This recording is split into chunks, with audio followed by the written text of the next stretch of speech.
from receiving a paycheck while they risk their lives in defense of our nation. Why? Because they want to stop the president from enforcing our nation's immigration laws. It's sick.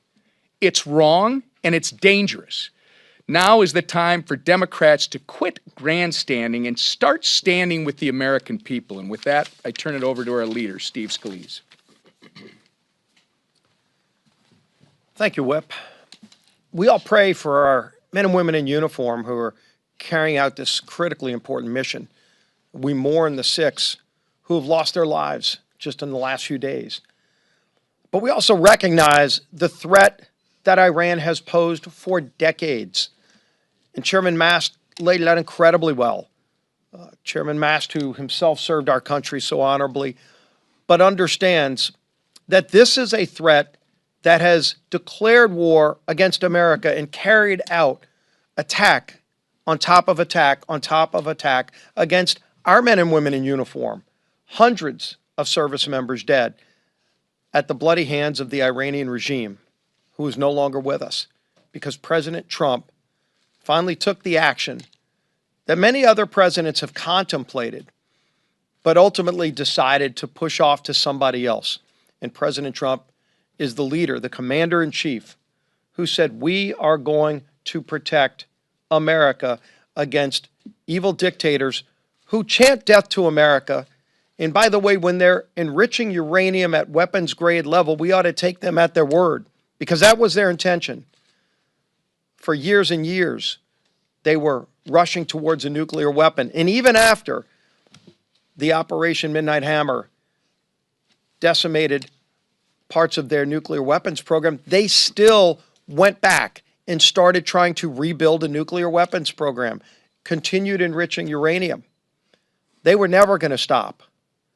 And it was crystal clear during the negotiations, where Secretary of State Rubio did such an incredible job, as well as his team, trying to get a peaceful solution to this. Iran made it clear they had no intention of reaching any kind of peaceful solution. And ultimately, their intent was to kill Americans, as they have been for decades.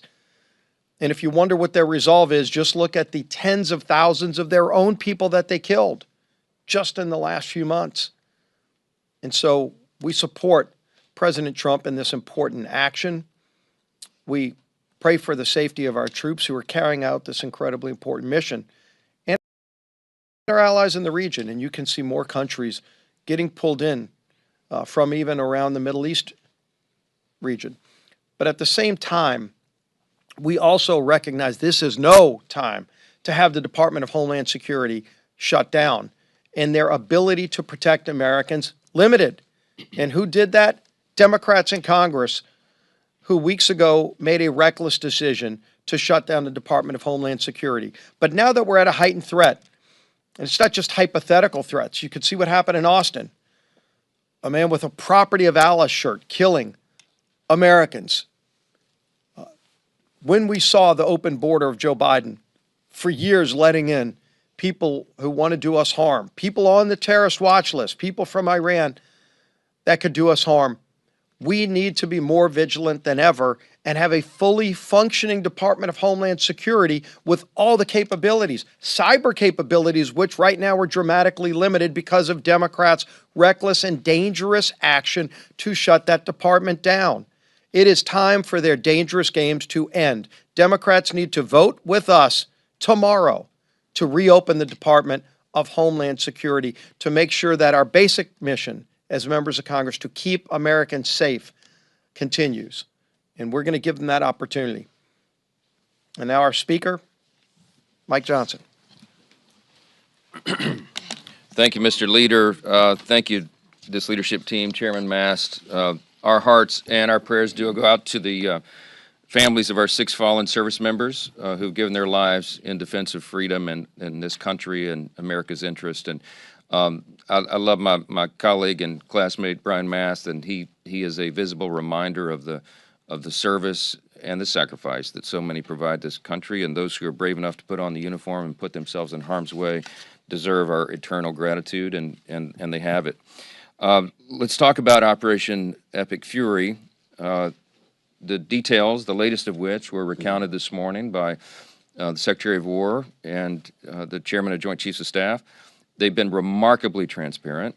As you know, last night, members of the House received another very thorough briefing on the operation. We had, of course, the Secretary of War there, Pete Hegseth, and Chairman of Joint Chiefs of Staff, General Raisin Kane. You had Secretary of State Marco Rubio. You had John Ratcliffe, Director of the CIA. We had legal representation from the Department of Justice. They answered questions forthrightly, and it was, I think, very helpful to a lot of the members, or everybody that participated. They have communicated at great length the details of the operation, both to Congress and to the American people.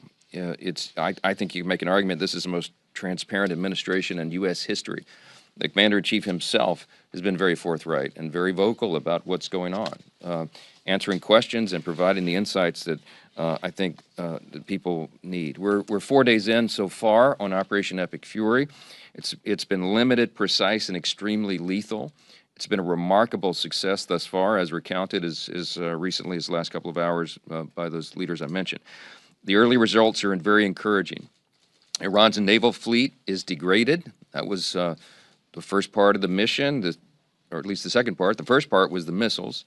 And its missile facilities in Iran and the stockpiles have severely depleted. Its former Ayatollah, the mastermind behind decades of terrorist violence, recounted by Chairman Mast and all of us over the last several days, he is now deceased. The administration has detailed its rationale behind the operation, and it bears repeating. The largest state sponsor of terrorism, Iran and its proxies, have killed more Americans than any other terrorist regime on earth. They are dedicated to it. They have been, and they say the quiet parts out loud. They wanted to wipe Israel off the face of the earth, and they'd like to take us out as well. We're the great Satan in their analogy and their misguided religion, and there was no way to appease them. In defiance of every American president since Jimmy Carter, the Iranian regime has pursued the means to acquire a nuclear weapon so that they could take that madness and that ideology to its full conclusion. Everyone, regardless of political affiliation, should be able to agree that that can never happen, should never happen. President Trump exhausted every diplomatic channel to this end. He tried. They bent over backwards. Since March of last year, he directed his administration to initiate 5 different rounds of negotiations with Iran's leaders. Most recently, and along the way, they've offered sanction relief, normalization, and most recently, they even offered nuclear fuel for life if Iran would cease its domestic nuclear program, and they were rebuffed. Iran said no. Why? Because we all know why they were enriching uranium, and it had nothing to do with medical devices and energy supply. It was to kill their enemies, and the U.S. was at the top of the list with Israel. Think about that. While Iran dragged its feet, its leaders pressed forward with its nuclear ambitions. They were stalling because they wanted to kill us. They continue to advance their conventional missile systems at a speed and a scale that greatly outpaced our regional allies' ability to respond. That is what made it imminent. In short, the situation was untenable. We had our personnel, troops, citizens, installations, and assets in harm's way. And through this operation, President Trump took decisive and defensive action to ensure the safety of our forces, our citizens, our allies, and our homeland. In my estimation, this course of action was necessary, lawful, and effective, and reversing it now would weaken America. Congress has a constitutional right to exercise its oversight authority, and we will. But we also have a duty and obligation not to undercut our own national security. One last note, there's a misconception that Operation Epic Fury is in any way a diversion from Republican demands for peace. It's the opposite. Peace is not secured through appeasement. And it's certainly not secured by airdropping billions of dollars on terrorist regimes, which is what previous Democrat administrations have done. Peace is secured through strength. That is the principle that our party has stood for my entire life, and on principle before that, articulated the idea of peace through strength. That's what this administration is demonstrating, and that is why America is the last great superpower on the planet, and all freedom-loving people around the world are grateful to God for that. Let's talk about DHS. It's been mentioned this morning. If we're being wise, now is the time to be vigilant at home and to ensure that all of our doors are locked, so to speak. Obviously, everyone understands that it's a heightened threat environment. Global tensions are high, threats are constantly evolving, and America's adversaries are watching for any sign of weakness on our part. We cannot show them that. And yet, all this is happening. We have Democrats running around here playing political games in Congress. It's infuriating. They've shut down the very agency that is responsible for securing the homeland. The Democrats have shut down the agency responsible for keeping Americans safe. Unbelievably. They've already instructed their members to block funding. They sent out a whip notice to tell House Democrats, to instruct them, to give them the order to vote down Homeland Security funding. That's a bipartisan consensus bill that had already been prepared by the House. It will be on the floor tomorrow for yet another vote, and you better watch that board, and everybody in America better watch that board. Anybody who votes to block funding for the homeland, it is shameful. I don't know how else to describe it. It speaks to a long record of Democrats' deliberate efforts to undermine America's safety and the essential operations of DHS. We all remember that under Joe Biden, Democrats opened wide our nation's border for 4 catastrophic years. They allowed hundreds on the terrorist watch list to cross a border illegally, and unwittingly they released 2.2 million known gotaways into the interior. We have no idea where so many of those people are. These are individuals who entered our country illegally. They were detected by law enforcement and they evaded capture. We don't know where they are. We don't know what they're doing or what they're plotting. And we pray that we can find them and apprehend them. Keep your head on a swivel. CBP figures show that the number of Iranian nationals, entering our country illegally rose precipitously under Joe Biden's open borders policy. During that period, at least 1,500 Iranians crossed the U.S. border illegally, and over 700 were released into the country. Now, the 1,500 number is not an accurate assessment because we frankly have no idea, because they weren't even keeping track of so many of the people coming across who evaded capture and evaded notice because the border was wide open. So we don't know. We don't know how many dangerous people are here, how many Iranians who believed in that ideology of the Ayatollah who now is buried. Think about that. Over 1,500 Iranian nationals traveled multiple oceans to enter the U.S., not through legal ports of entry, but unlawfully at our border. It's just a small sample of the mess we inherited from Democrats with their radical ideology and the mess that President Trump and Republicans are working in earnest to clean up so we can save American lives and protect the homeland. And now we have, look, DHS is not just ICE and CBP, It's so many agencies responsible for keeping us safe. You're talking about the Coast Guard, you're talking about FEMA, our cybersecurity infrastructure, our counterterrorism coordination, all of that is at stake right now, and the Democrats are going to vote tomorrow not to fund those operations. Just think of that. Massive mission-critical functions, especially right now. And the military action in Iran makes it all more urgent and crucial to have a fully funded, fully staffed DHS across all its departments. They cannot argue otherwise. It's madness.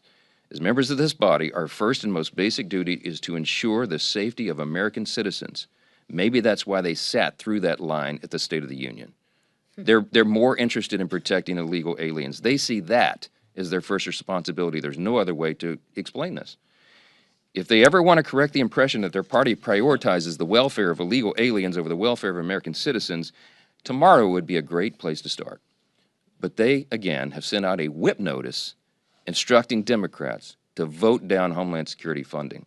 I had to drop the mic right here and walk out of this room. That's all you need to know. But I'll take a few questions. Chad. Thank you. You obviously don't think that the president needs an authorization from Congress for war. But do you think if this goes south after a while, and Democrats are going to have a vote tomorrow in the House, try to engineer a war powers vote tomorrow in the House, that could be a problem for Republicans this fall if there is public sentiment against the war down the road? Look, we don't make political decisions at a time like this. We're making decisions that are necessary to keep American citizens and troops safe. That is the first responsibility. Unlike the Democrats, we don't sit around in a back room and decide what's politically expedient. We do what we must do to protect the homeland, and we let the chips fall where they may. And to protect our interests, to protect America First priorities and principles, and that's the people of this great country. And so I trust the American people. I trust that they will evaluate all these things and they will understand that this administration did the right thing. I think they'll reward it politically, but if people get a bad taste in their mouth for what happened back here in the first part of the year in Iran, they just do. But we know, and history will record, we did the right thing. I think passage of a war powers resolution right now would be a terrible, dangerous idea for all the reasons I've just explained. It would empower our enemies, it would kneecap our own forces, and it would take the ability of the U.S. military and the commander-in-chief away from completing this critical mission to keep everybody safe. Iran has attacked 3 of our U.S. embassies in the last couple of days. Okay, those are sovereign territories of the U.S. They have declared war on us. I don't believe in the semantics. We've talked about the language this morning. We're not at war right now. We're 4 days in to a very specific, clear mission, an operation, Operation Epic Fury, which has 2 components, as you know, that we have articulated over and over. The president has, the Commander of Joint Chiefs, everybody has explained. 2 points. We had to take care of these ballistic missiles that they were producing at such a rapid pace that our regional allies could not keep up with.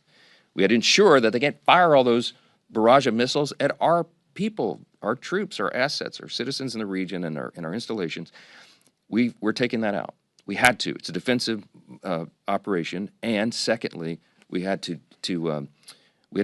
take their Navy down. That's effectively what, in layman's terms, that's what's happening right now. That will be done quickly. As I explained this morning, we're, I think, hours away probably from having full operational control over the skies over Iran, which means that this mission can be completed quickly. We expect that it will be. And then we will hope and pray that the Iranian people take this moment of opportunity, rise up, take their country back, and that freedom can flourish there for the first time in generations. Yes. Mr. Speaker, thank you so much. Some of your members, as you know, Congressman Davidson included, oppose this Iran operation, which the president himself has called a war. Are you confident that you have the votes to defeat the war powers resolution tomorrow? Yes, and I had a discussion with Congressman Davidson this morning. He's a dear friend and brother of mine, and we, iron sharpens iron. We disagree on issues, and we have those discussions. He and I have done this a lot. He said this morning in front of all their House Republicans, he's not yet sure how he's going to vote on the war powers resolution. I believe we have the votes to put this down, and I certainly pray that's true. Because, for what all the reasons I said, it would put the country in serious harm, and it would certainly jeopardize the lives of our troops and all those who were involved in making these great sacrifices to defend us. We have to put this down. Money. You said on Monday, talking about the start of this war, you said that Israel was determined to act in their own defense here, with or without American support. You also said if Israel fired upon Iran, they would have immediately retaliated against us, personnel and assets. But the president said yesterday that it was him, it was the United States that might have forced Israel's hand. So why are you and the president not on the same page? We're on the same page. I'm not at liberty to say publicly much of the classified information that I get in all these briefings, and that's always the delicate part of this, because if we say too much, then it reveals methods and sources, and it eliminates the ability of our extraordinary military and intelligence community to do what they do. The president has explained his analysis and his thought. Obviously, Israel is a close ally. They're in close communication. But everything I've said and everything he said is all true. They're not inconsistent in any way. Israel saw Iran as an existential threat. We should have seen them as well. But they were they were literally a neighbor. So if Iran said publicly, they all told us why, okay? If they had the ability, they would wipe Israel off the face of the earth. That is why they were trying to enrich uranium. And even though we took out the nuclear facilities, with only redactions allowable for the personally identifiable information of victims, alleged victims, and witnesses. Thank you, ma'am. A motion has been made. The committee will hold this motion in abeyance until the end of today's hearing. Mr. Chairman, I seek unanimous consent. Oh, Mr. Chairman, can I have one thing before? Chair recognizes ranking member. Thank you. No, we'd just like to see Mrs. Mace's motions in writing, which would be great. Okay. Now, before I recognize Ms. Lee, do you have Ms. Randall? Thank you, Mr. Chair. I ask unanimous consent to enter into the record a December 11th, 2025 article from The Guardian titled, "Somalis Are the Scapegoat. Fear Rises as Trump Targets Minneapolis Community," which describes the Trump administration's xenophobic attacks. Without objection to order. Chair recognizes Ms. Lee from Pennsylvania. Thank you, Mr. Chair. For the past few months, Democrats on this committee and in the Senate have been holding hearings on the